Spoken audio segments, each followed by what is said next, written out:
ശ്രീമതി ശരണ്യ രാജ്, യാത്രാ സംവിധാനങ്ങൾ മെച്ചപ്പെടുക എന്നുള്ളത് ഏതൊരു പൗരനെ സംബന്ധിച്ചിടത്തോളവും നല്ല കാര്യം തന്നെയാണ്. പക്ഷേ നമുക്കറിയാം, നമ്മുടെ സംസ്ഥാനം കെയ്റെയിലിൽ സ്വീകരിച്ച നിലപാട് എത്രമാത്രം സാധാരണക്കാർ ഇതിനെതിരെ പൊരുതി എന്നുള്ളത് നമ്മൾ കണ്ടതാണ്. സ്ത്രീകളെയും കുട്ടികളെയും അടക്കം വലിച്ചിഴയ്ക്കുന്ന ഒരു ആഭ്യന്തര വകുപ്പിനെയും നമ്മൾ അന്ന് കണ്ടതാണ്. പക്ഷേ ഒരു സന്ദർഭത്തിലും ഇത് അനുവദിക്കില്ല എന്ന് ശക്തിയുക്തം എതിർത്ത സാധാരണക്കാരായ ജനങ്ങൾ തന്നെയാണ് അതിന് തടയിട്ടതും എന്നുള്ളത് തന്നെയാണ്. ഇപ്പോഴും ആ മഞ്ഞക്കുറ്റികൾ പലയിടങ്ങളിലും അവശേഷിക്കുന്നുണ്ട്. അതുകൂടി ഒന്ന് പിഴുതെറിയൂ എന്ന് പറയുന്ന സാഹചര്യത്തിൽ ഇപ്പോൾ വീണ്ടും നമ്മുടെ സംസ്ഥാനത്തെ റെയിൽവേ വികസനവുമായി ബന്ധപ്പെട്ട ചർച്ചകൾ സജീവമാകുമ്പോൾ സിൽവർ ലൈൻ പദ്ധതി നടപ്പാകില്ല എന്ന് തന്നെയാണ് കേന്ദ്രം നിലപാടായി ആവർത്തിക്കുന്നത്. കാരണം അശാസ്ത്രീയമായ പഠനമാണ് അതിന് പിന്നിൽ നടന്നിരിക്കുന്നത്. വലിയ രീതിയിൽ പാരിസ്ഥിതിക ആഘാതം ഉണ്ടാകുന്ന ഒരു കാര്യമാണ്. അതുകൊണ്ട് തന്നെ അത് അപ്രായോഗികം എന്നുള്ള ശക്തമായ നിലപാട് അറിയിക്കുകയുണ്ടായി കേന്ദ്ര റെയിൽവേ മന്ത്രി. ഇനി അതല്ല, യാത്രാ സൗകര്യം മെച്ചപ്പെടുത്തുകയാണെങ്കിൽ അതിവേഗ റെയിൽവേയുമായി മുന്നോട്ട് പോകാൻ കേന്ദ്രം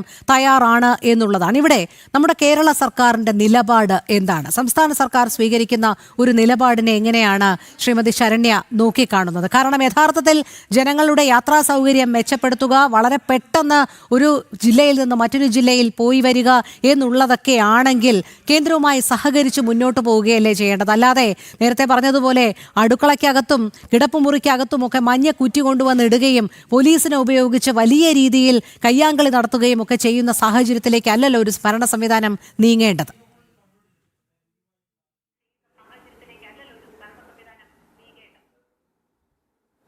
തീർച്ചയായും ജനങ്ങളുടെ ആവശ്യകത എന്താണ്, ജനജീവിതത്തെ എങ്ങനെയാണ് ഒരു പദ്ധതി ബാധിക്കുന്നതെന്ന് മനസ്സിലാക്കി വേണം തീർച്ചയായും സർക്കാരുകൾ ഇടപെടാൻ. അത് സംസ്ഥാന സർക്കാരിനോട് മാത്രമല്ല, കേന്ദ്രത്തോടും അതുതന്നെയാണ് സമിതിക്ക്, ഈ സംസ്ഥാന കെയ്റെയിൽ സിൽവർ ലൈൻ വിരുദ്ധ ജനകീയ സമിതിക്ക് ജനങ്ങൾക്ക് വേണ്ടി പറയാനുള്ളത്. കേന്ദ്രമായാലും സംസ്ഥാനമായാലും വികസന പദ്ധതികൾ തീർച്ചയായും ഒരു നാടിന് ആവശ്യകതയാണ്. പക്ഷേ അത് ജനങ്ങളെ എത്രത്തോളമാണ്, എങ്ങനെയാണ് ബാധിക്കുന്നത്, അതിനെന്ത് പരിഹാരം ഉണ്ടാക്കാം എന്നത് പരിശോധിച്ച് ആ നാടിനത് ഇണങ്ങുന്നതാണോ എന്ന് പരിശോധിച്ച് മാത്രമേ മുന്നോട്ട് പോകാവൂ എന്നതാണ് വികസനത്തെക്കുറിച്ചുള്ള നമ്മളെപ്പോലുള്ള സാധാരണക്കാരുടെ കാഴ്ചപ്പാട്. ആ കാഴ്ചപ്പാടിൽ നിന്നുകൊണ്ടാണ് സമരസമിതി എല്ലാ വിഷയങ്ങളും ഉന്നയിച്ചിട്ടുള്ളത്. ഇവിടെ ഈ പദ്ധതി നടപ്പിലായാൽ ഉണ്ടാകുന്ന വലിയ സാമ്പത്തിക ബാധ്യത, കേരളം ഇപ്പം തന്നെ വലിയ കടക്കണിയിലാണ്. ഒരൊറ്റ പദ്ധതിയുടെ പേരിൽ ലക്ഷക്കണക്കിന് കോടി രൂപ കേരളത്തിന് മേൽ കടമായി വന്ന് പതിച്ചാൽ അത് മുഴുവൻ നമുക്കറിയാം. ഇപ്പോൾ തന്നെ വൻതോതിൽ ഈ കഴിഞ്ഞ 2-3 വർഷങ്ങളായിട്ട് ചാർജ് വർധനവ്, നികുതി ഇനത്തിൽ, മറ്റ് ഇതര ചാർജ് ഇനത്തിൽ യാതൊരു വിധത്തിലും ചാർജുകൾ ഈടാക്കാതിരുന്ന വിവിധ മേഖലകളിൽ കൂടെ സർക്കാർ നികുതി അടിച്ചേൽപ്പിച്ചു. അങ്ങനെ ഇപ്പോൾ ഒരു വീട് വെക്കുന്നതിന്, വീട് വെച്ച് കഴിഞ്ഞാൽ, വീട് വെറുതെ ഇട്ടിരുന്നാൽ, അങ്ങനെ ഓരോന്നിനും നികുതി ഏർപ്പെടുത്തുന്ന ഒരു അവസ്ഥയിലേക്ക് വന്നു. ഈ നികുതി ഭാരം മുഴുവൻ അടിച്ചേൽപ്പിക്കപ്പെടുന്നത് ഈ സാധാരണക്കാരായ ആളുകളിലേക്കാണ്.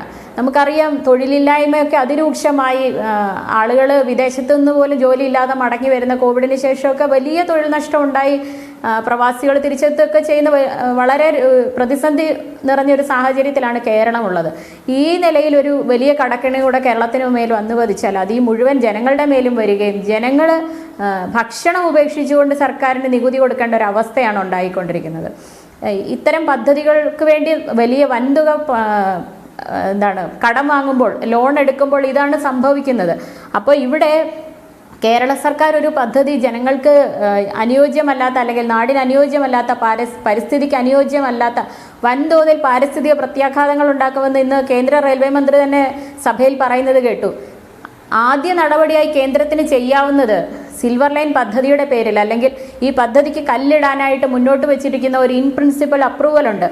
ആ ഇൻ പ്രിൻസിപ്പൽ അപ്രൂവൽ പിൻവലിച്ചുകൊണ്ട് ഈ പദ്ധതി പ്രവർത്തനങ്ങൾക്ക് തടയിടാനായിട്ട് കേന്ദ്ര സർക്കാരിന് കഴിയുമെന്നിരിക്കുകയാണ് ഈ ചർച്ചകൾ, തർക്കങ്ങൾ മാത്രമായി മുന്നോട്ട് പോകുന്നത്. സമരസമിതിയെ സംബന്ധിച്ചിടത്തോളം, അല്ലെങ്കിൽ കേരളത്തിലെ സാധാരണക്കാരായ ജനങ്ങളെ സംബന്ധിച്ചിടത്തോളം പദ്ധതി നടപ്പിലാക്കുന്നത് ആരാണ്, അല്ലെങ്കിൽ ആര് തയ്യാറാക്കുന്ന പദ്ധതിയാണ്, ആര് വിഭാവനം ചെയ്യുന്ന പദ്ധതിയാണ് ഇവിടെ കൊണ്ടുവരാൻ പോകുന്നത് എന്നുള്ളതല്ല, നാടിന് അനുയോജ്യമാണോ എന്നത് മാത്രമാണ് നമ്മൾ പരിഗണിക്കുന്നത്. അവിടെയാണ് ഈ ഇടതു സഹയാത്രികനായി ചർച്ചയിലിരിക്കുന്ന ബിജി സാറിനെ എനിക്ക് നേരിട്ട് അറിയാവുന്ന ആളാണ്. അദ്ദേഹത്തിൻ്റെ വീടിന് ഏതാനും കിലോമീറ്റർ അകലെ മാത്രമാണ് ഈ വലിയ പ്രതിഷേധവും പ്രതിരോധവും ഉണ്ടായ അടുപ്പിനകത്ത്, മുറ്റത്തെ അടുപ്പിനകത്ത് മഞ്ഞക്കുറ്റി ഇടുന്ന ചെങ്ങന്നൂരിലെ സംഭവം ഉണ്ടായതൊക്കെ അദ്ദേഹത്തിൻ്റെ വീടിന് വളരെ അടുത്തുള്ള സ്ഥലത്താണ്.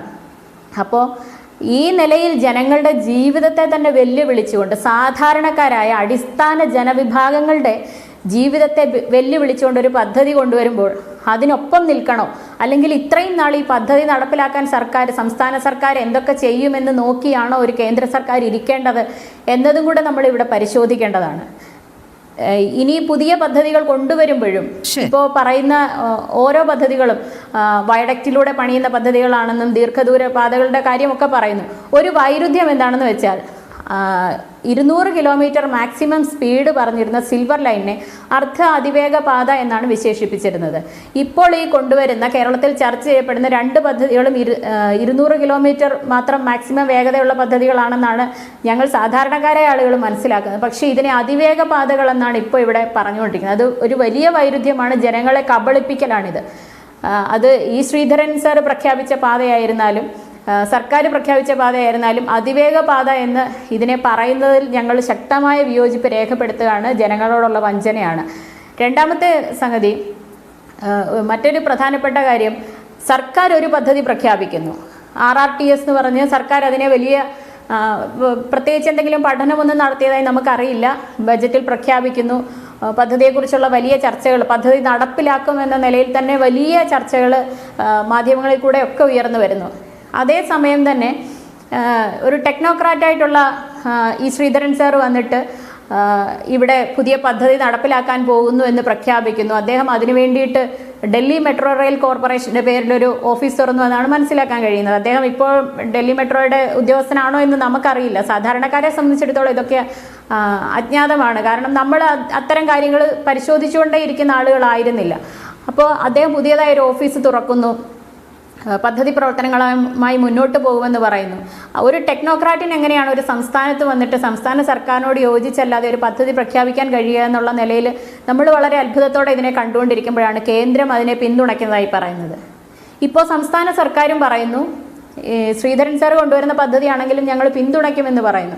അപ്പോൾ സമരസമിതിയെ സംബന്ധിച്ചിടത്തോളം ഇത് ശ്രീധരൻ സാർ കൊണ്ടുവരുന്ന പദ്ധതിയാണെങ്കിലും സംസ്ഥാന സർക്കാർ പ്രഖ്യാപിച്ച പദ്ധതിയാണെങ്കിലും മുമ്പ് സിൽവർ ലൈനിന് വേണ്ടി വിഭാവനം ചെയ്ത അല്ലെങ്കിൽ സിൽവർ ലൈനിന് വേണ്ടി തയ്യാറാക്കിയ ഒരു പദ്ധതി മറ്റൊരു പേരിൽ ഈ ഇന്ത്യൻ റെയിൽവേ ബ്രോഡ് ഗേജിലാണ് ഓടിക്കൊണ്ടിരിക്കുന്നത്. ബ്രോഡ് ഗേജിലുള്ള വികസനമാണ് നമ്മൾ ആവശ്യപ്പെടുന്നത്. കാരണം കേരളം രാജ്യത്തിൻ്റെ ഏറ്റവും അറ്റത്തുള്ള ഒരു സംസ്ഥാനം എന്ന നിലയിൽ രാജ്യത്തിൻ്റെ മറ്റു ഭാഗങ്ങളുമായി കണക്ടിവിറ്റി ഉണ്ടാകണമെങ്കിൽ നമ്മൾ യാത്ര ചെയ്യുന്നത് നമ്മുടെ രാജ്യത്തിൻ്റെ മറ്റു ഭാഗങ്ങളിലേക്കാണ്. കൂടുതലായി തൊഴിലെടുക്കുന്നതിന് വേണ്ടിയിട്ട്, പഠനാവശ്യങ്ങൾക്ക് വേണ്ടിയിട്ട്, വിവിധ ആവശ്യങ്ങൾക്ക് വേണ്ടി യാത്ര ചെയ്യുന്നവരാണ്. അപ്പം നമ്മളെ സംബന്ധിച്ചിടത്തോളം ഒരു വേഗയാത്ര സാധ്യമാകേണ്ടത് രാജ്യ തലസ്ഥാനത്തേക്കൊക്കെയാണ്. അപ്പോൾ നമുക്ക് മറ്റിടങ്ങളുമായി കണക്ടിവിറ്റി ഇല്ലാത്ത ഒരു സ്റ്റാൻഡ് അലോൺ പാത കേരളത്തെ പോലൊരു കൊച്ചു സംസ്ഥാനത്ത് അതിനുള്ളിൽ മാത്രമായിട്ട് കൊണ്ടുവന്നിട്ട് കാര്യമൊന്നുമില്ല.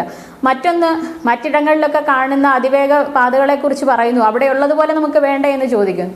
പക്ഷേ അത്തരം പാതകളൊക്കെ തന്നെ വലിയ മെട്രോ നഗരങ്ങളെ തമ്മിൽ ബന്ധിപ്പിച്ചുകൊണ്ട് അവിടുത്തെ യാത്ര സുഗമാക്കുന്നതിന്, അവിടുത്തെ ട്രാൻസ്പോർട്ടേഷന് വേണ്ടിയിട്ടൊക്കെയാണ് പ്രവർത്തിച്ചുകൊണ്ടിരിക്കുന്നത്. കേരളത്തെ സംബന്ധിച്ച് അങ്ങനെയല്ല.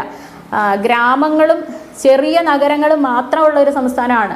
ഒരു റിബൺ ലൈക്ക് ഡെവലപ്മെന്റ് എന്നാണ് കേരളത്തെക്കുറിച്ച് പറഞ്ഞുകൊണ്ടിരിക്കുന്നത്. അപ്പോൾ കേരളം പോലെ ഒരു സംസ്ഥാനത്ത് അത്തരം പദ്ധതികൾ കൊണ്ടുവരുന്നത് ജനങ്ങൾക്ക് ഉപകാരപ്രദമാണ്. ഒരു പദ്ധതി ഇവിടെ ഇത്ര വലിയൊരു വേഗത്തിലോടുന്ന റെയിൽവേ പാത നമ്മൾ പണിഞ്ഞു വെച്ചു എന്ന് പറഞ്ഞിട്ട് കാര്യമൊന്നുമില്ല. അത് ജനങ്ങൾക്ക് എത്രമാത്രം ഉപയോഗപ്രദമാണ് എന്നുള്ളത് മനസ്സിലാക്കി വേണം ഈ പദ്ധതികൾ തയ്യാറാക്കാൻ. അപ്പൊ ഈ ഇത്തരത്തിലുള്ള വിവിധ പദ്ധതികൾ അതിന്റെ സാങ്കേതികത്വം തന്നെയാണ് ഇപ്പോഴും ഒരു ചോദ്യമായി ഉയരുന്നത്. അതിലേക്ക് നമുക്ക് എത്താം.